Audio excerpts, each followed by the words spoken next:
What is going on? More of these budget-friendly folders? What's happening?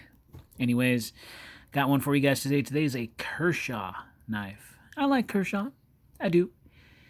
Not all their knives seem appealing to me, but this one seems pretty appealing to me. So let's go ahead, let's get into it. Let's talk blades. That's what we're into. Today is the Kershaw XCOM, or it's spelled XCOM. Yeah, XCOM. Someone said SOCOM. Someone said Zycom. I think it's XCOM. Just going to say for what it is. I could be wrong. I'm sure there's going to be somebody in the comments is going to be the one to correct me. Either way, that's fine. If you look at this knife, it kind of resembles a military boot knife, at least the handle anyways. Let's pop that thing open, take a better look at it. Bam!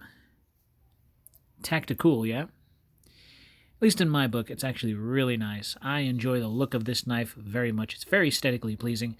It's got a dagger kind of look to it. Kind of like a boot dagger. The handle's nice. It's a bit on the smaller side, but I can get a full grip on that handle. And that's a really good thing. So here it is in all of its glory. What is that? Anyways, one thing I absolutely love about this knife is the fact that it has a very handsome deep carry pocket clip. And as you can tell, I've been carrying this knife. Carried it for about 4 months, excuse me. This deep carry pocket clip, as you can tell, you are not going to see any of this knife other than the pocket clip. Love that. Small lanyard hole, don't use it, don't care about it. Very easy to clean. You got that opening,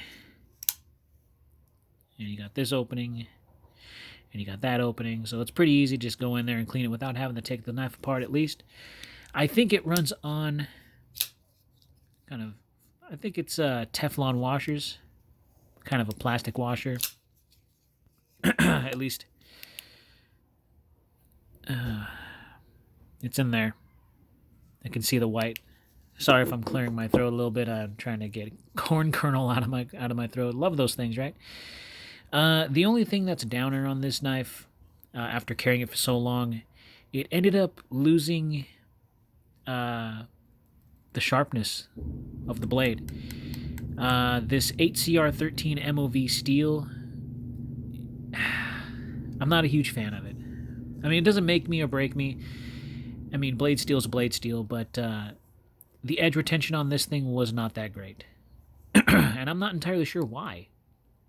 I've had other 8CR13 MOV steels last longer than this one, so I'm not entirely sure if it's the coating on the blade that made the difference, or maybe I got it from the factory kind of dull.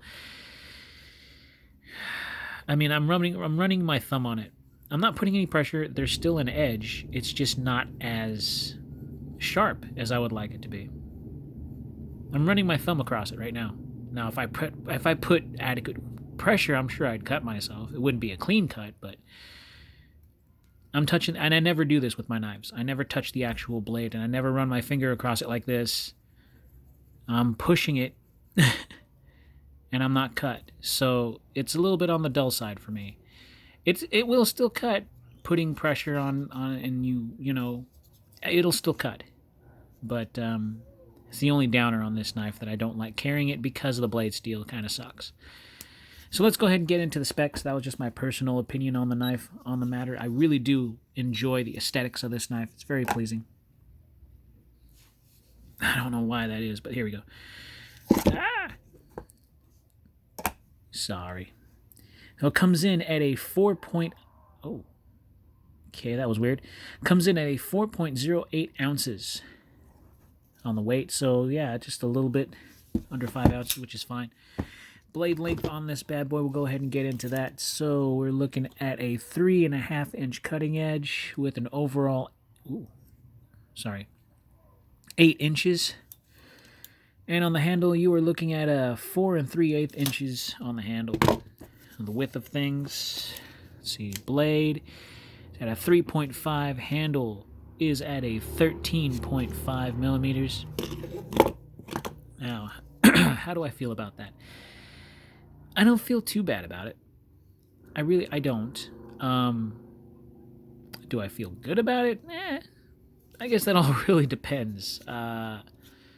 This is a budget folder. If you're looking for this on Amazon, you will find it for $30. I think it's like 29 and change. 29.85, 29.95, something like that. $30.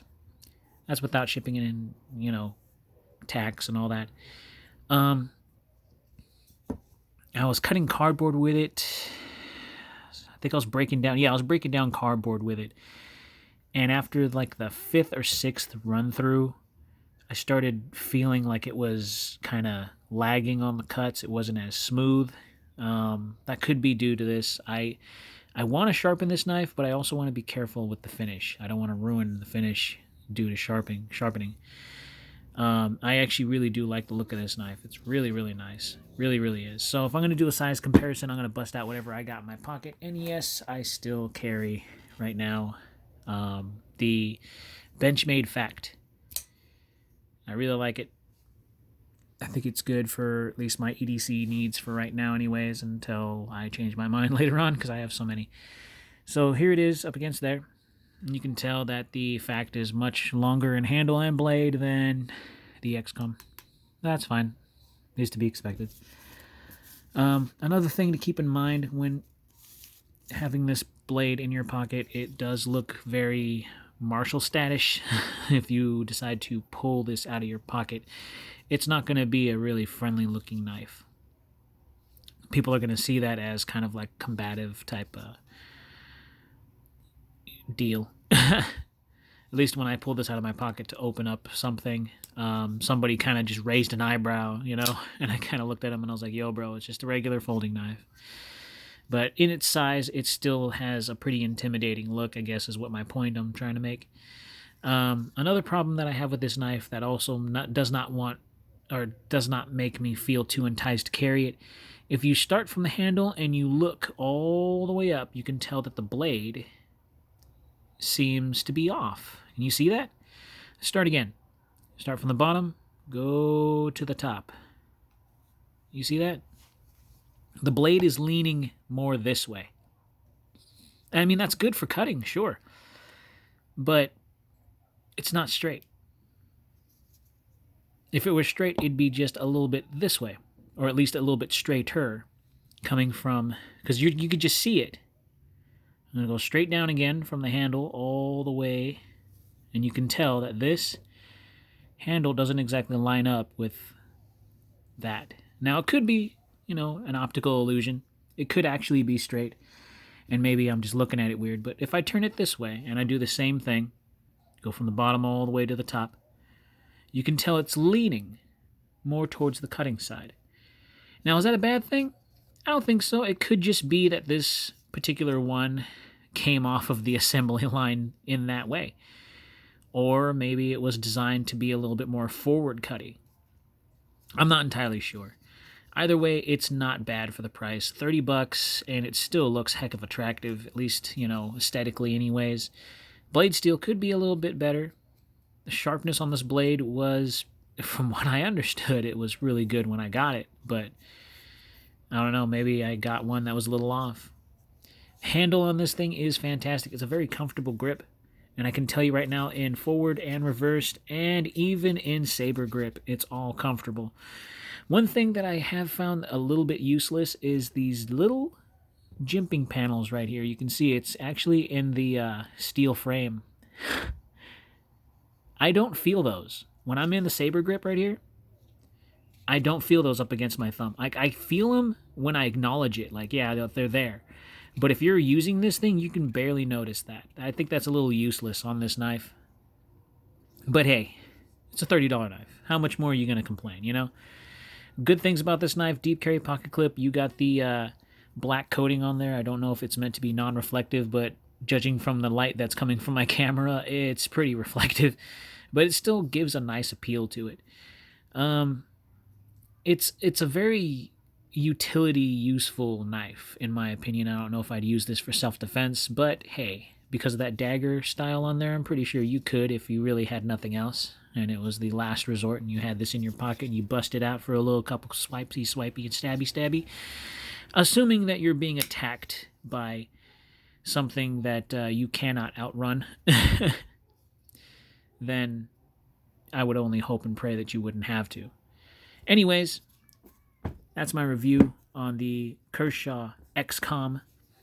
Go ahead and do with it what you will. Be kind, be safe, carry responsibly, as always. Slash that like button, stab that subscribe if you haven't done so already. And in these trying times, we are living in very, very, very interesting times. We really are. Please be safe, and I will see you guys in the next video.